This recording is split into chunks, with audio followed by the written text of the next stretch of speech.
बहुत समय पहले की बात है। एक गांव में एक ब्राह्मण रहता था। वो बहुत ही धार्मिक और सरल स्वभाव का व्यक्ति था। एक दिन उसे किसी समारोह में एक बकरी उपहार में मिली।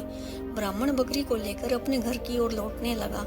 वो बहुत खुश था और सोचने लगा कि बकरी का दूध बेचकर वो अब पैसा कमा सकेगा। रास्ते में 3 ठगों ने जब ब्राह्मण को बकरी के साथ जाते देखा तो ठगों ने सोचा कि अगर वो ब्राह्मण को बेवकूफ बना सके तो वे बकरी को छीन सकते हैं और उसे बेचकर धन कमा सकते हैं। उन्होंने एक योजना बनाई और अलग अलग जगह पर खड़े हो गए ताकि वे बारी बारी से ब्राह्मण को धोखा दे सके। थोड़ी दूर चलते ही पहला ठग ब्राह्मण के पास आया और बोला, पंडित जी, आप अपने कंधे पर ये कुत्ता क्यों उठा रहे हैं? बड़ी अजीब बात है।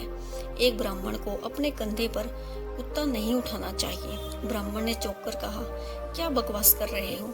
ये कुत्ता नहीं बल्कि बकरी है। ठग हंसता हुआ वहां से चला गया, लेकिन ब्राह्मण के मन में थोड़ा संदेह पैदा हो गया। थोड़ी दूर और चलने के बाद दूसरा ठग आया। उसने भी ब्राह्मण से कहा, पंडित जी, ये तो बहुत अजीब बात है कि आप गधे के बच्चे को कंधे पर उठाकर ले जा रहे हैं। क्या आपको शर्म नहीं आ रही? ब्राह्मण अब और भी उलझन में पड़ गया। उसने बकरी को ध्यान से देखा, फिर भी उसे बकरी ही दिखाई दी, लेकिन अब उसका विश्वास थोड़ा हिल चुका था और वह मन ही मन सोचने लगा कि क्या वह सचमुच गलती कर रहा है।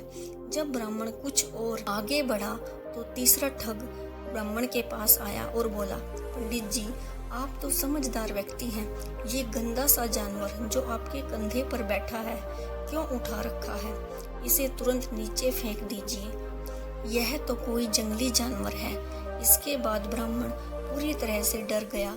उसे लगा कि वह सचमुच में किसी जंगली जानवर को उठा लाया है। उसने तुरंत बकरी को नीचे फेंक दिया और डरते हुए वहां से भाग गया। तीनों ठगों ने ब्राह्मण को मूर्ख बना दिया और बकरी लेकर खुशी खुशी वहां से चले गए।